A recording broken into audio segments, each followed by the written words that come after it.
computer. Hello, boys and girls. It's Elevating Your Voice. It's Monday, April 27th.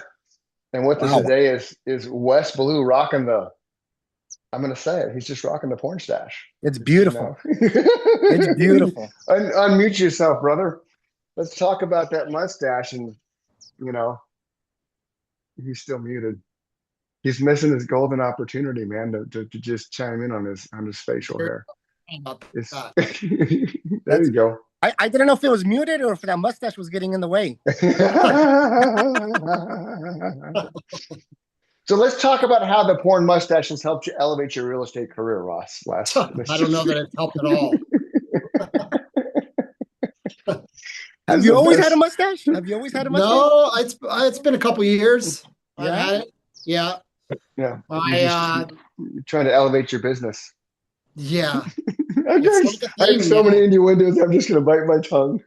I grew it out as kind of a joke, and my partner won't let me shave it, so she Oh, loves it. She likes it. She loves it. Yep. Okay, she okay. loves it, huh? Now I regret my joke because it's a pain in the butt. I hate it. But bump. Right? Yeah, yeah.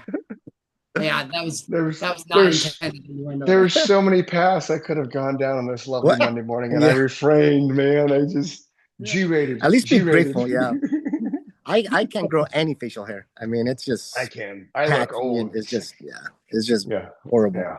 I do mine in November, and I don't like. Nikki loves it, but I just say I don't like it because it makes me look like I'm 56 years old.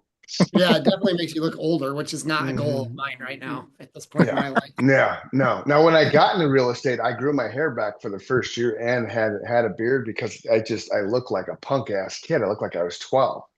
Mm. So I had to come across like I was something older than 25. Right? Because I did. I looked like I was 15 years old. It's ridiculous. Well, So Wes, let's get into it. Like, we did, tell, man. We're talking about the mustache, Marco. We're slow your roll, brother. I'm kidding. I'm kidding. tell I'm me a kidding. little bit about your real estate career because I really don't know you that well. I've Sure. seen you, but Well, remember, it's the elevator ride. We're going on an elevator, 30 floors. So, give us your spiel as we go up to the 30th floor from floor number one. Okay. Ready, set, go. Well, I've been in the business for 11 years in residential real estate. I was in commercial before that. I have a Really? master. Yeah, yeah. Mm. Not so I was with well, they're Blackstone now, but I was with Colony American Homes for a while. We were, when they were buying up properties like crazy, we were flipping homes. I was Dozer, shut managing. up, dog. Sorry, What's my that? dog's barking. Mm. You're good. Sorry, I apologize. I don't know No what he's worry. barking at.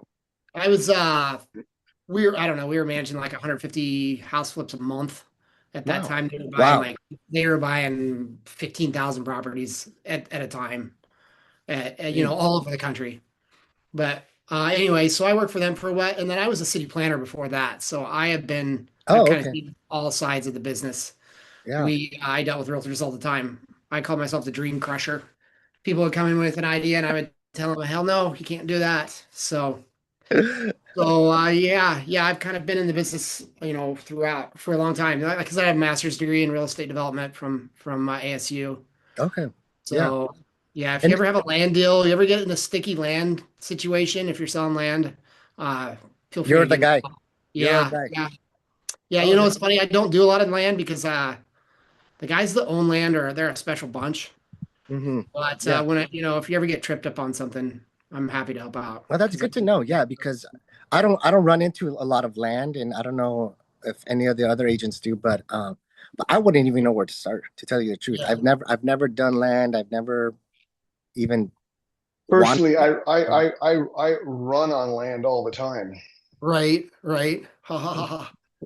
Um, yeah, so I'm working on a land deal right now with a friend who's wanting to do some, they've got the whole new housing law that some of the people in the brokerage aren't super excited about, but he's trying to look for some land in Garfield or something where he can do some multifamily Oh, and live right in one on. unit. It's not like he's not like a Yeah, big developer, but he's wanting to live in one unit and rent the cool. other one out.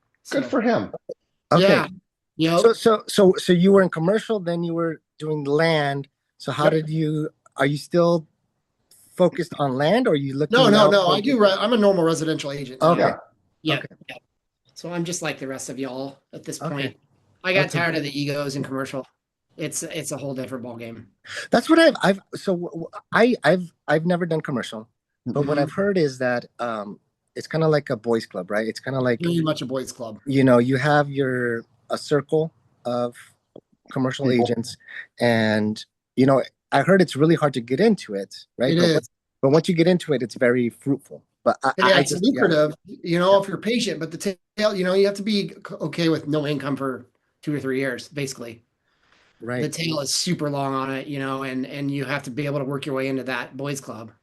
Right, right. Oh, yeah, yeah. And if somebody comes to me, like I have a friend who runs a gym and I helped her find her first place and she's kind of looking for a bigger space. So I'll help out with that on the leasing Mhm. side. But even that, like there's no central MLS. It's kind of who you know. Oh, I found really? her space just by Hmm. calling another, Hmm. I called an agent and he had I know that one won't work, but I've got another one over here. So it's Oh, Hmm. just, that's cool. I didn't know yeah, that. So yeah, what? So I don't want to spend a lot of time on your commercial real estate side, but I sure. think it's a little bit fascinating to me because I've never done it. Marco's never done it. So I think it'd be worth just kind of give us a little 10-minute spiel what that world's like and like because I've always heard. Okay, let me back up. So throughout my career, I probably get one or two commercial requests a year, and I've always kicked them to somebody I knew from Solutions Real Estate. So she's a Right. commercial realtor, so she handles them, and then all of a sudden in the mail, I get like $3,500 check. Well, not in the mail, but referral check for like $3,500. Like, oh, Merry Christmas to me. Right. Right. So is it something to where, like, from a residential standpoint, it's I mean, know that the average NAR is 4 deals per year. Most of us are, at least we should be, 12 plus a year because we're active and that kind of thing. So what's the production like in commercial? Because I've always heard it's like one deal could take 6 months or so, but like Marco alluded to, or one of you said, it's very lucrative because there's a bigger chunk of money once that deal closes Mhm. because the dollar amount's higher. So is that the case? Is it a couple deals a year?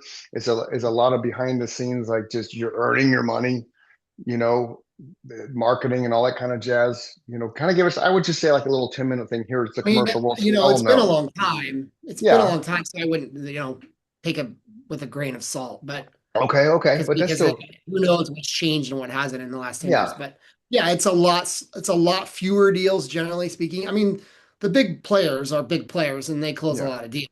But Yeah. for most commercial agents, they're doing a couple a year.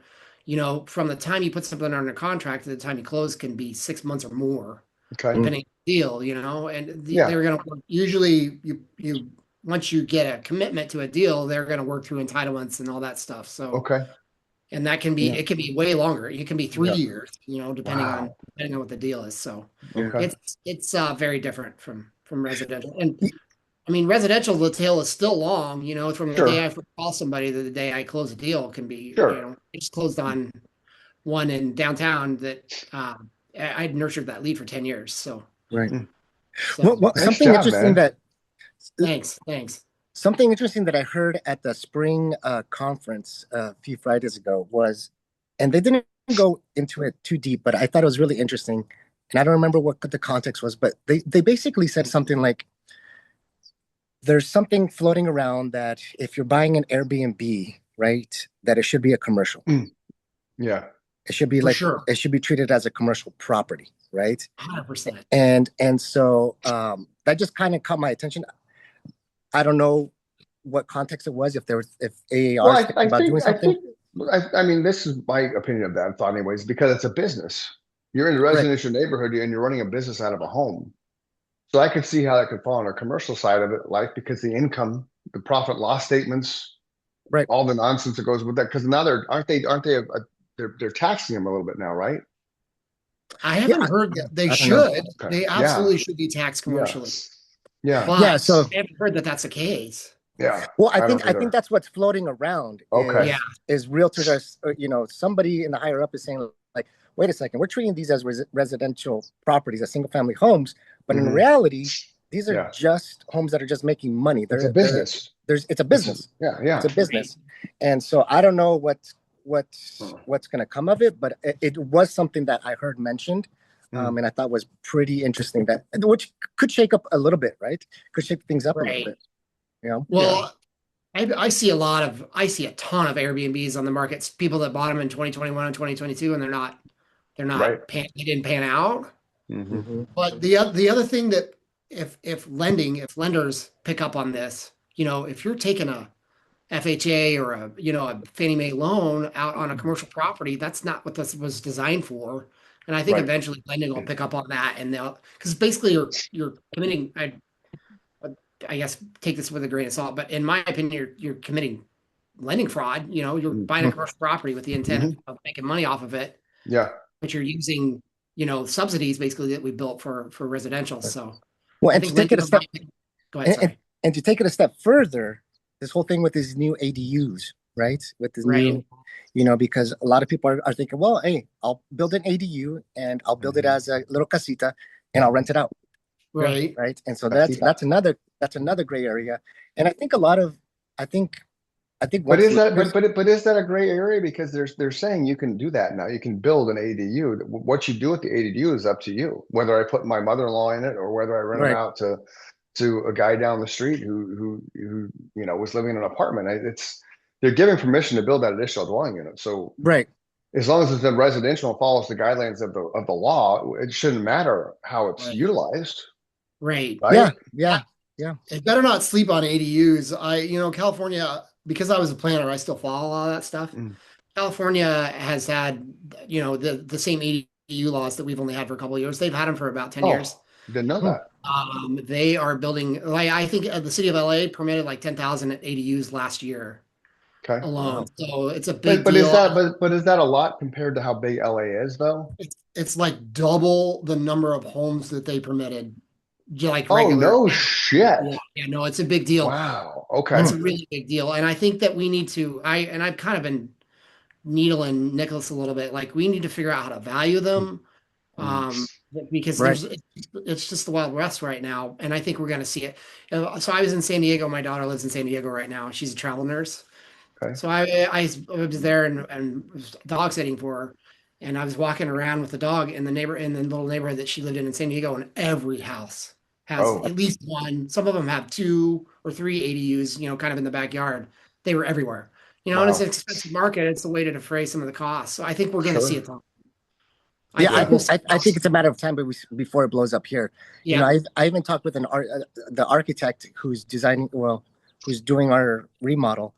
He has like a whole plan of like having these sketches for contractors already.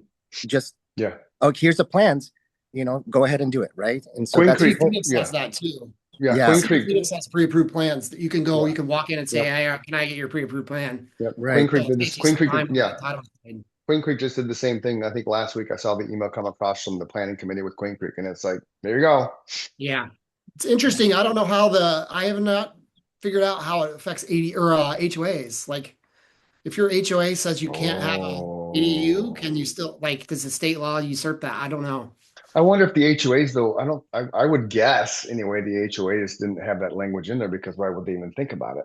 But they'll put it in there now. Well, They can amend yeah. Yeah, and I That's also wonder, interesting. and maybe someday we can get Jeremy in here. I wonder how that would We've had work Jeremy in here. for oh yeah, I see him. But Answer the question, let's Jeremy. say you wanted to finance an ADU, how does that work, Oh. right? Equity Jeremy, line, Jeremy? Equity line, Jeremy? Go ahead. Come on, Jeremy. Chime in. Moment of glory. 15 minutes of fame. You're not Jeremy, Sherry. Come on. Jeremy. Sherry, I see Although- your comment. I agree. Yeah. Yeah, but she does. Wes agrees. Like Sherry's comment, she's loved the historic preservation office of the city of Phoenix to have pre-approved plans for ADUs in the historic districts. And I would think that would make sense too. That would be a great jive idea. aesthetically, Yeah. right? That would be a 'Cause great you- idea. That way yeah. you can kind of limit what people can do and not build something Right. crazy. Well, and you don't want still preserve the aesthetics. yes, I mean, historic- yes, aesthetics for sure. Historic does regulate automatically. They regulate you can't have 2-story. If you're in a historic district, you can't have 2-story unless your house is Oh. already 2-story. Oh, okay. And they regulate like ceiling heights and things like that. And basically they're trying to keep it so that you can't see it from the front yard. You don't want it to dominate the property necessarily. But Right. I think that would be helpful. She's right to have completely pre-approved plans. So that it was just really easy for the builders. Right.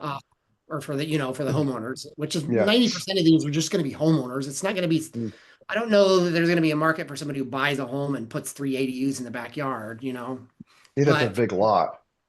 well, yeah. I mean, I have a house. We have a house at 3rd Street in Thomas that has a big lot, and Mhm. it's in a historic district, and it's part of that middle.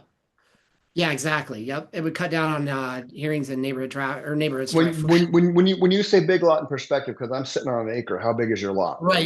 It's for Central Phoenix, right? It's a big Well, no, lot. It's that's eight fine. But that okay, feet. go ahead. 8,000? It's just a little under 9,000 Okay, actually. okay. We Yeah, could that's easily, and we're in the middle housing. So there's a second layer of this and that, and I'm sure Sherry knows all about this, but within the state passed a law that within a mile of your downtown, you have to allow up to 4 units.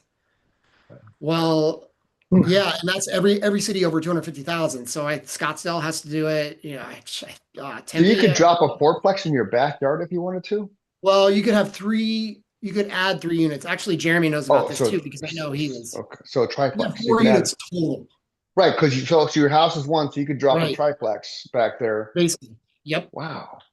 So I Yep. could put a fourplex. Well, I So know I have one in my house, but wow, that's interesting. that lot that we have in La Hacienda, we could do that. We could easily get 3 units back there. And we Hmm. may That's do crazy. that at some point, but we just don't want to we don't want to overrun the neighborhood. So we would have to do it really Right, tastefully. right. And I wonder if like with what you're talking about, Wes, if the city has thought about like, okay, if you're gonna put this many things back there, right? Do you have to provide like parking space? Because then what I can see is like, Oh, like all these, you build a triplex in the back, mhm. but then that's another extra 3 cars that have to be parked in the At a minimum, right? at a Right. minimum.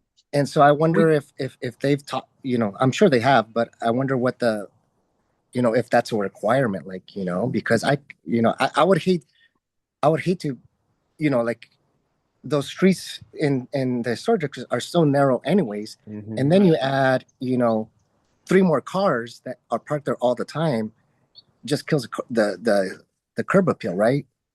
Right, Yeah. right, right. I know, like our lot on La Hacienda, we sketched it all out. We have plenty of room back there to get parking. You can't, it's tough to rent a unit if you don't have parking, regardless Hmm. of the requirements. You've got to have at least one space.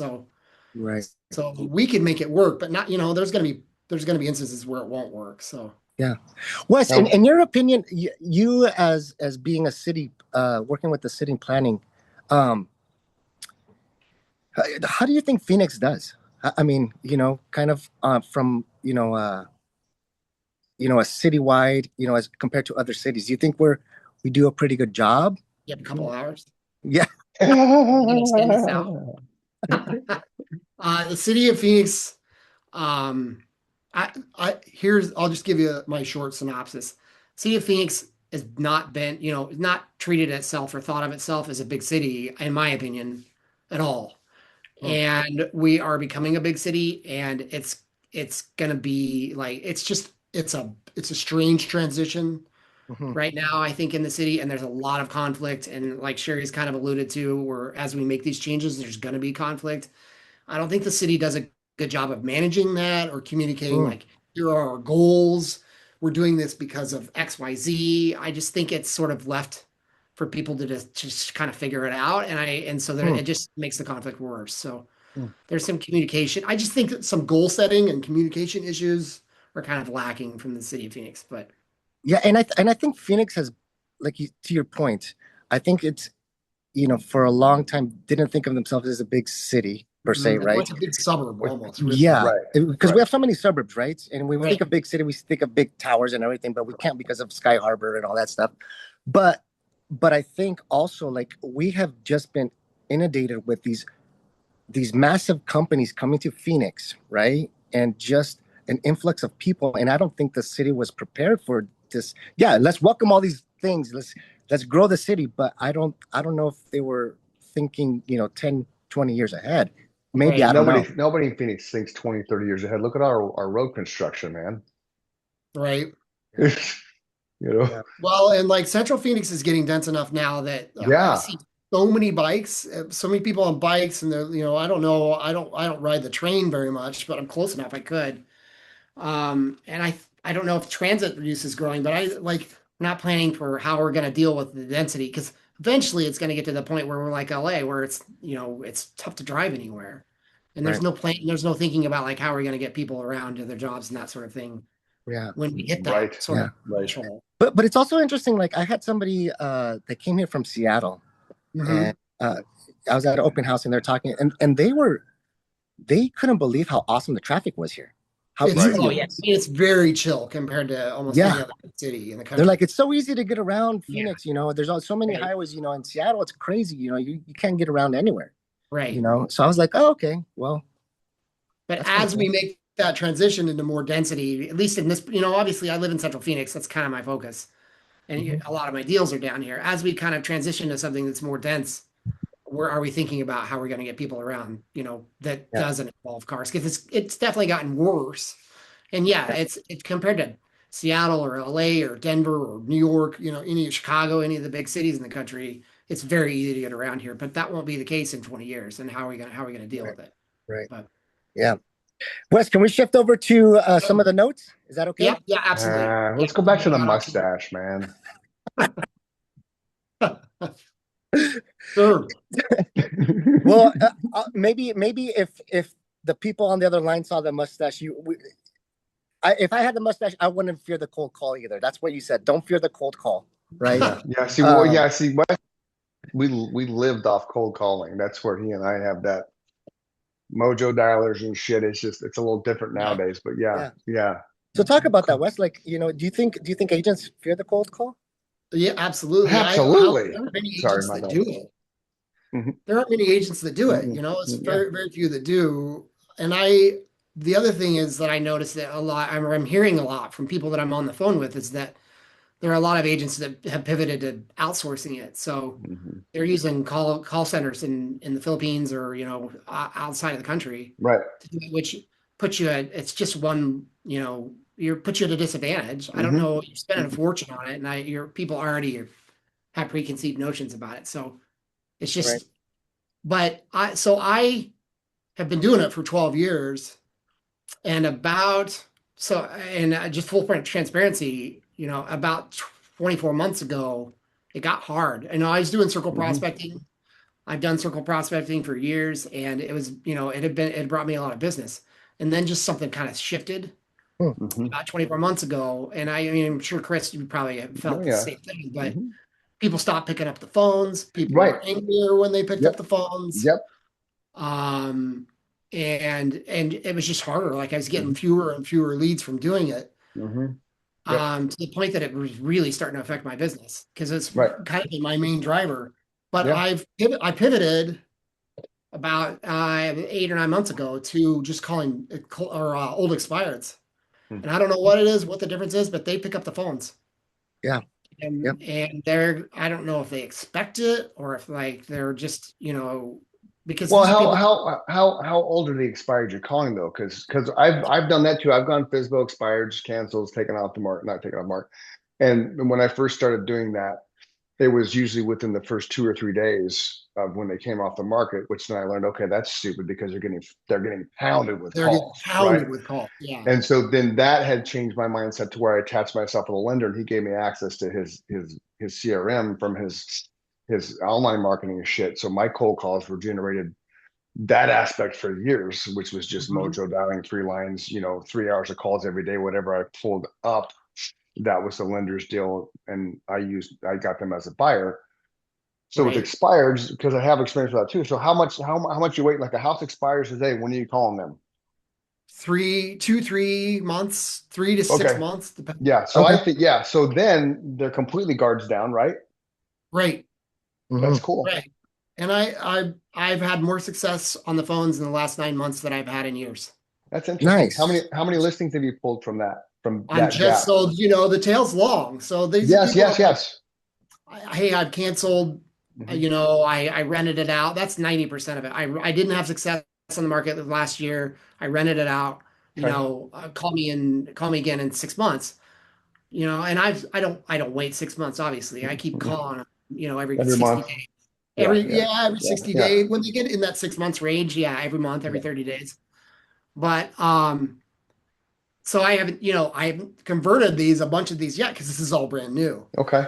But when I'm talking to people and when they're picking up the second or third call and I'm starting to get a hey Wes, when Hmm. I Yeah, call yeah. them, you know that I've got a shot at that listing. So, Absolutely.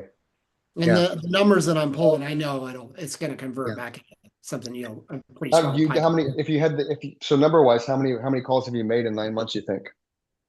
So I make about 100 calls a day Okay. on the dialer. So those are Okay. cold. Those are Yeah, not my follow-ups till second. Right. sure.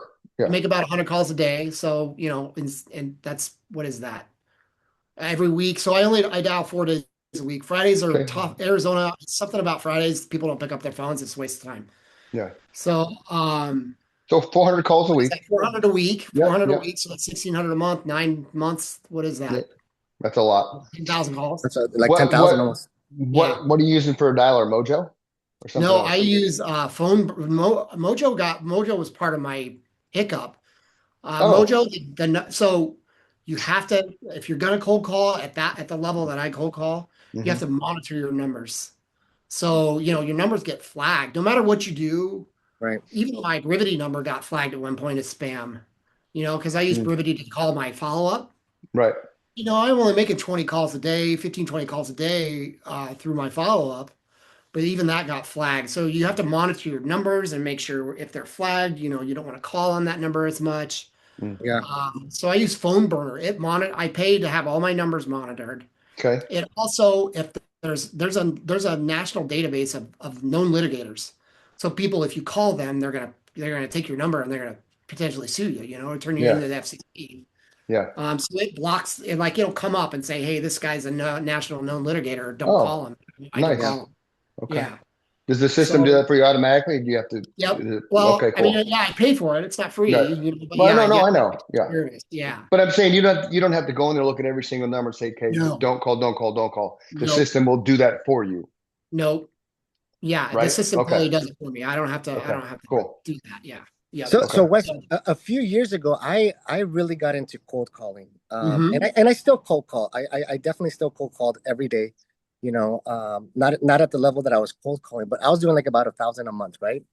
And so for anybody on here that's doing cold calling or wants to do that, here's what I found really helpful for me is I tracked all the calls I did, right? Mhm. Right. And How'd you and track them? How'd you track them? with just like I had a big board, right? Okay. And then I would track, and then I would track how many I called that day, Mhm. how many conversations that I had, if I had Okay. any appointments listed, right? Cool. And so I figured out that it was like a 2% conversion that I would get you know Mm. an appointment, Okay. right? Hmm. Hmm. So I knew that I had to call 100 people to just get two conversations, Right. Yeah. right? And so I say that because it was motivating. Because if I Right. would be on call 50, I'd be Mhm. like, well, I still have 50 more. I know I can Mhm. get. I know I still have two more conversations to have, I mean, right? that's So, exactly the so same metric that I have. right. So Yeah, I'm yours getting was a two two leads a percent day. return. So you were a 2% return. yeah, Right. 2% as far as Okay. getting it like actually like going to their house, because I was I Okay. was calling canceled and expired as well. Yeah, Hmm. because when I was doing it Yeah, heavily, I played the 10% rule. Because if I called 100, I would talk to 10 that were living and breathing and humans. But I think of that 10, one would be ready to do something. So I was a little bit lower than you. I was yeah, about a 1% return on. But I also, and Wes, you can probably relate to this, maybe you too, Marco. When I was cold calling, I cold called for the fuck off because that was the thrill. Like, right on, I pissed that one off, and then keep going along. Because the sooner you get that call, the better the rest of the day is. yeah, you know, yeah, yeah, because somebody's already told you to go fly a kite in very colorful yeah, language, yeah, and I yeah, and I love the ones I didn't call you. Well, yes, you did, man. Because some would everything I was calling, they filled in information. They provided all their details. Well, I didn't do that. Well, yeah, yeah, you did. Well, no, I didn't. Well, okay. Then somebody else at your house. Well, no. I said, well, okay, then you did it, man. So yeah. once I got over that hump, then it was just game on for the rest of the day because Well, I and got and that rejection. and I would take it also from like the perspective of like, if I'm cold calling, I'm Hmm. trying to find that person that needs my help, Right. Right. right? I'm not calling to try to sell a house. I'm trying to see if I can No. help somebody, Hmm. right? And I Right. think that also helped me mentally because it's Yeah. exhausting. It That's is a great fucking mindset, though. exhausting Yeah. getting told to shut up, to Right. fuck off, Well, right? but that's what, yeah. And I called it chasing money because that's all you're doing. You're Right. chasing. It's an income producing activity.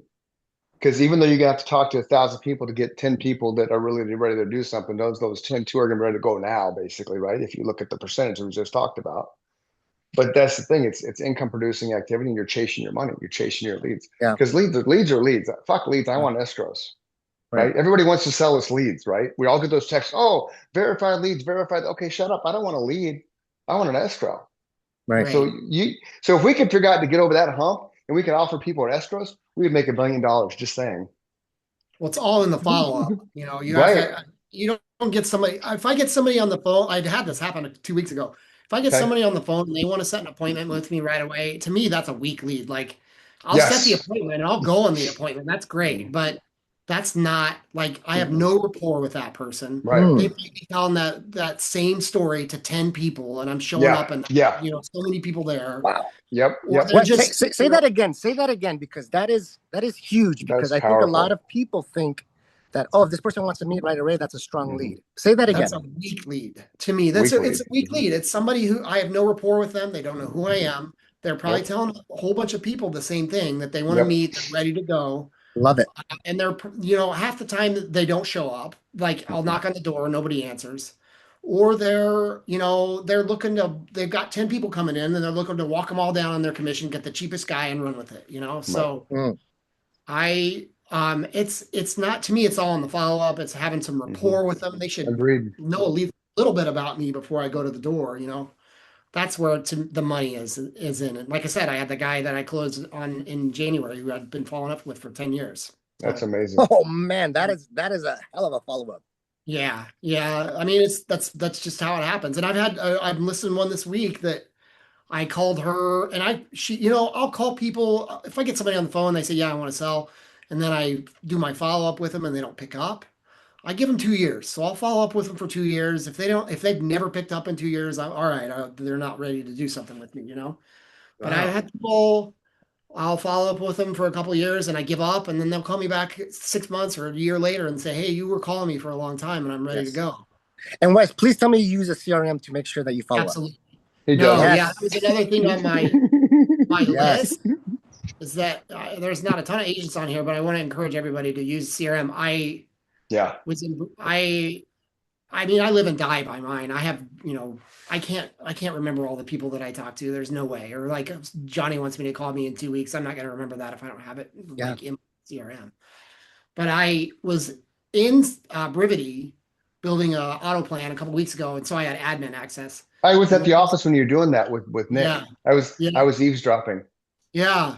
It took me a little bit of time, but while I was doing it, I had to keep up on my follow-up, and so I could see everybody's tasks. And not very many of the people in there had daily callbacks and stuff like that. So everybody should use it. If you're not using the CRM, use it. Yes. The difference, so the thing about Brevity that I do is I don't necessarily go around and mess around in the back end, but I do have the app on my phone and I call from my phone. Mm-hmm. So when I get an email, like I got an email from a lead, I just call it right from my phone. I don't necessarily use the CRM of the way like you put notes in and call through there and shit like that, because I just don't, because the call quality, say that fast 3 times, to me is sometimes bad. And there's nothing worse to me than making a call to somebody and they can't hear you. Right. Because then you got to call them back. And then I know when that happens to me, it's frustrating. And then that person's calling me back, they're frustrated. So I mean, I love the Brevity side of it. I love what it does with all my touches and stuff, because I have it all set up, but my calls and stuff are usually just from my phone itself, just because that's how I roll. Not saying that's right or wrong, but that's just, you know. Right. Yeah. Well, even if you don't call through the CRM, just having the task there and Right. Yeah, definitely. Seems like there aren't a lot of agents doing that, and they should be.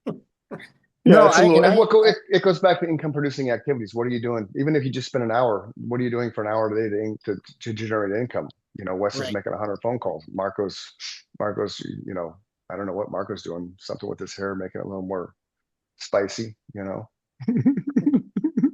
No, yeah, I think, you know, I think I'm big on the CRM. I go every morning. I look at my task.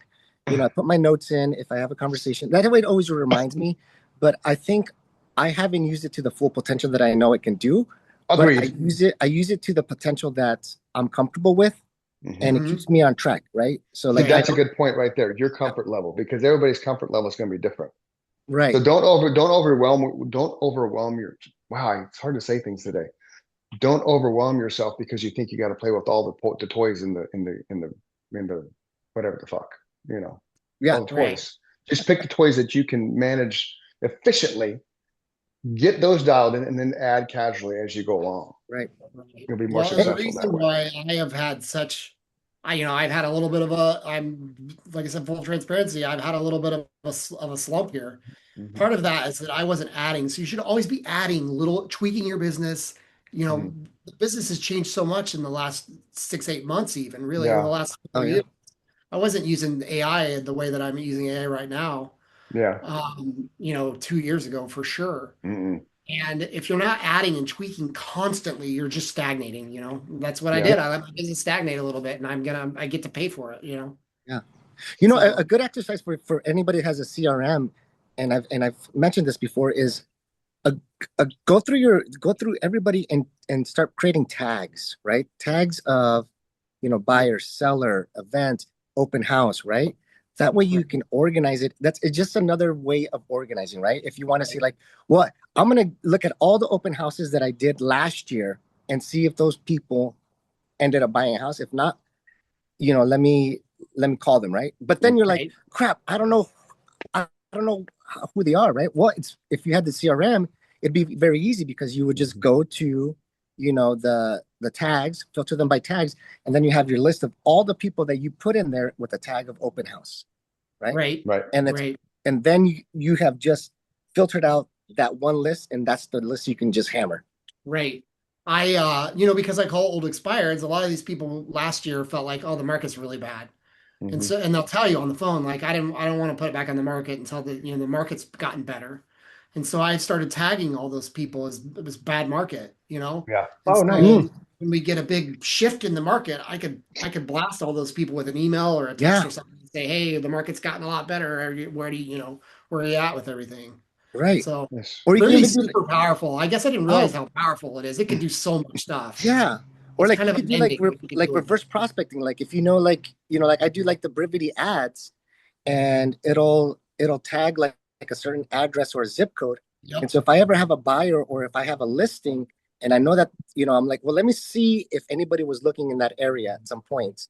It's just reverse prospecting. Hey, I have a Mm. Right. listing now. Like come check it out. Right. Right. It's very powerful. Right. Yeah, I send postcards out, whenever I list something or close on a deal, to the neighbors, that sort of thing. And I have a QR, they have QR codes that are linked. So when somebody scans that QR code, it automatically comes up with this was the address that you sent it Mhm. to. So Hmm. it Oh, keeps it. nice. And then I have Jason skip trace them, and so Yeah. I can call them, and say, hey, you scan my postcard? Are you thinking about selling, at some point in the future?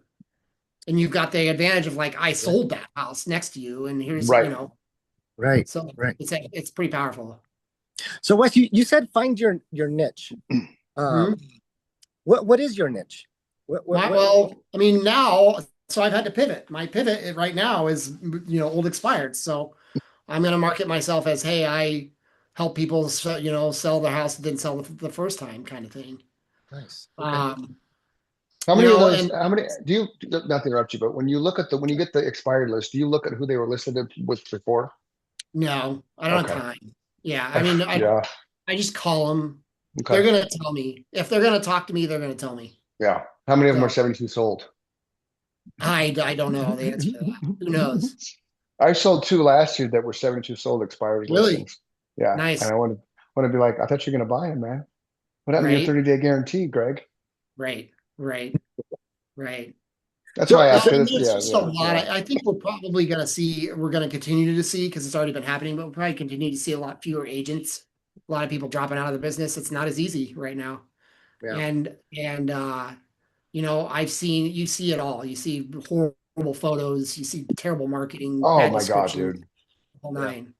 Half It's million dollar it's house with seven cell phone pictures. Are you kidding me? Yeah. Seven. I have one in my neighborhood, kid you not, that's almost $1 million. The agent's name is Damien Godoy, Godoy. Two pictures. Two. Yep. Over a month. Two. One's oh facing the house and the one's a diagonal version from the house. Two. That's It's it. probably his aunt.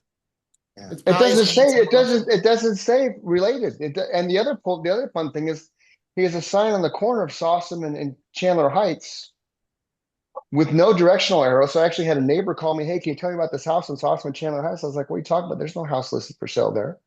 And she's like, well, it's the sign. So I sent her the listing. I'm like, it has nothing to do. Where that sign that has nothing to do with the house for sale.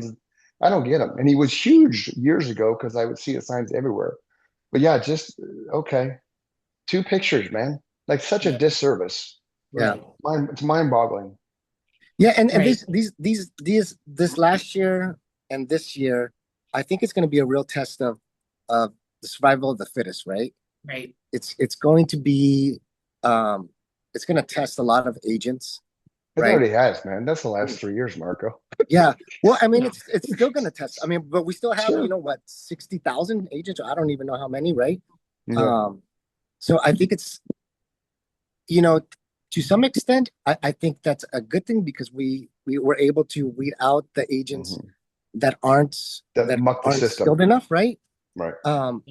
But I think it's going to create a lot of creativity from some agents, right? Right. Because when you get a little desperate, when you get like, okay, things aren't working, that's when real creativity starts. That's when Yeah. you're like, okay, I need to put it in, next gear, and that's going to be that survival of the fittest, right? Right. Right. But How am I also, going to make it work? yeah.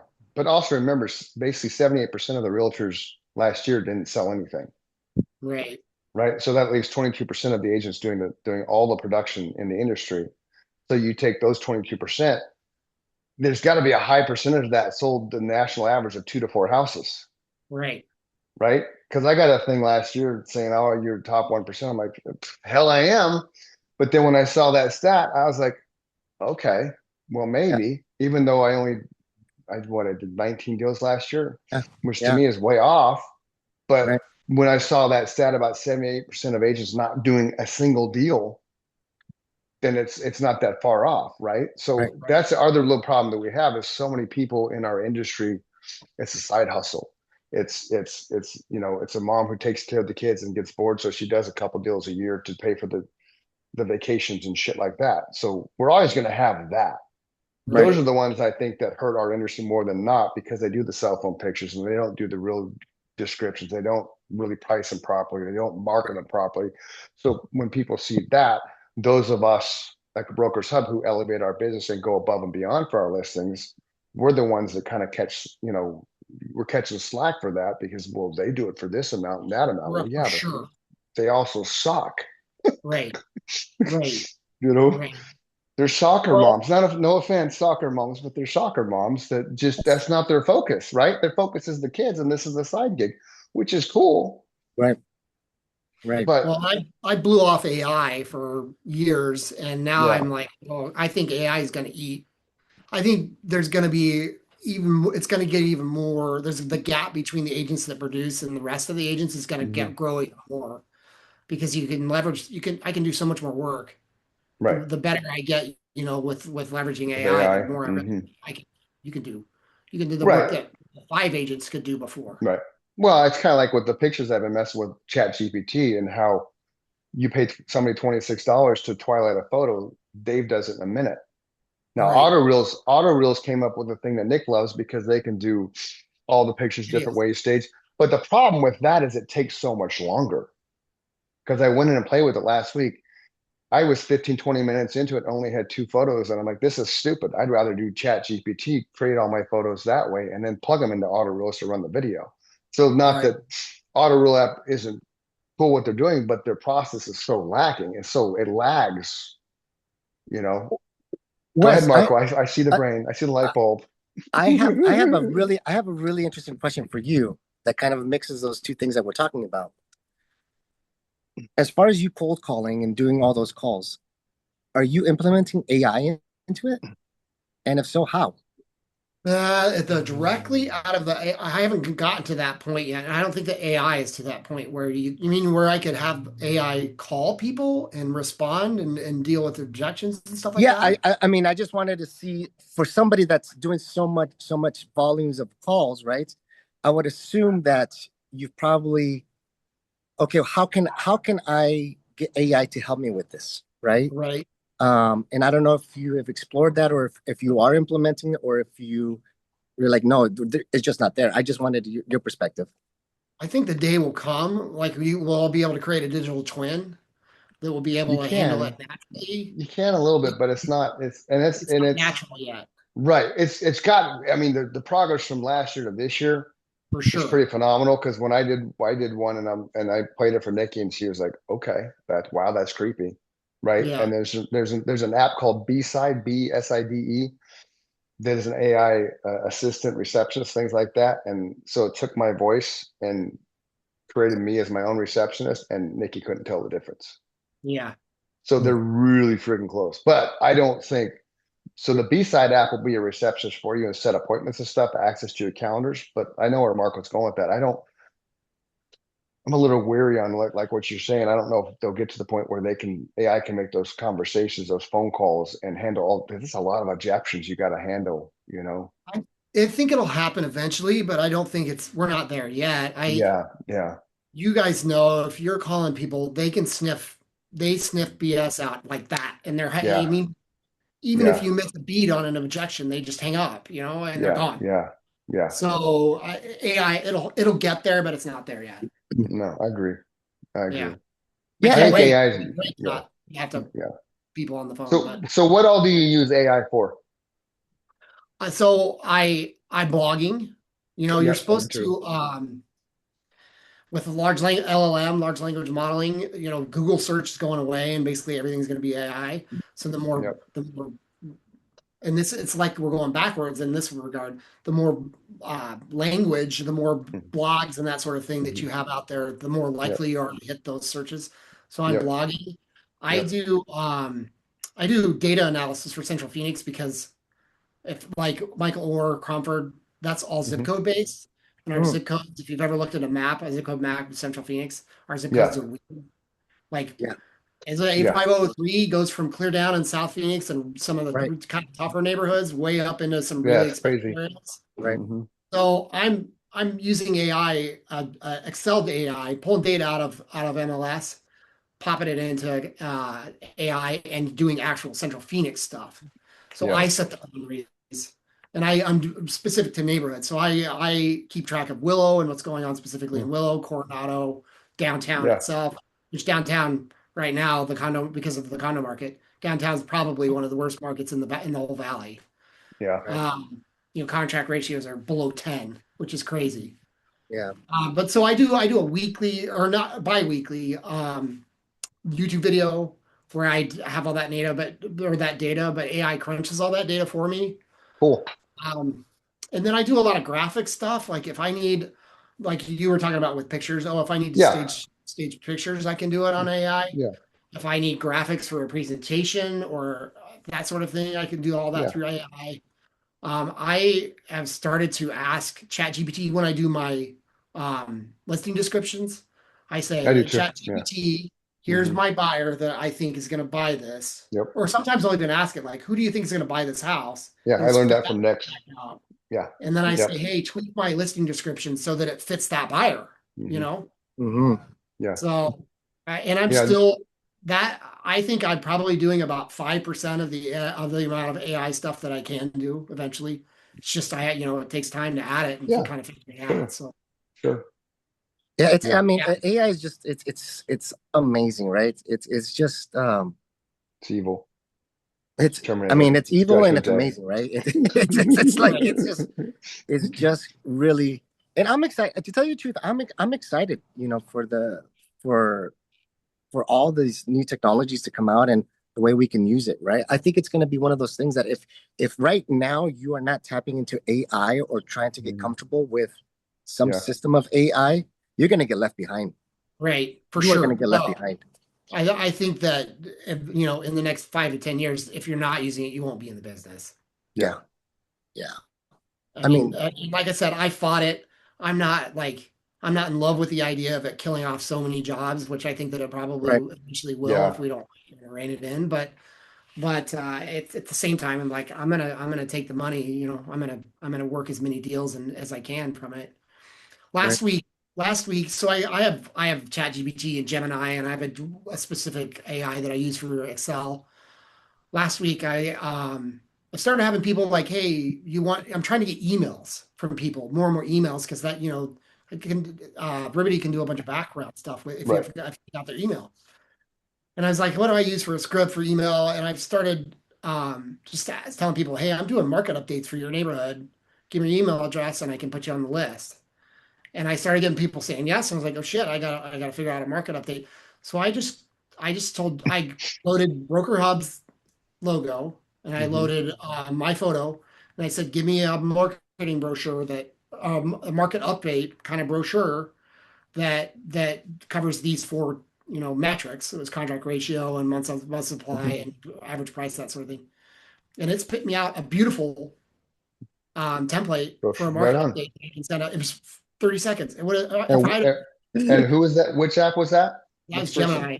Okay. That's awesome. Yeah. Yeah, that's I mean, cool. it would have been 3 weeks of back and forth with a graphic Yeah. designer to Yeah. get that, and it was perfect. It was gorgeous.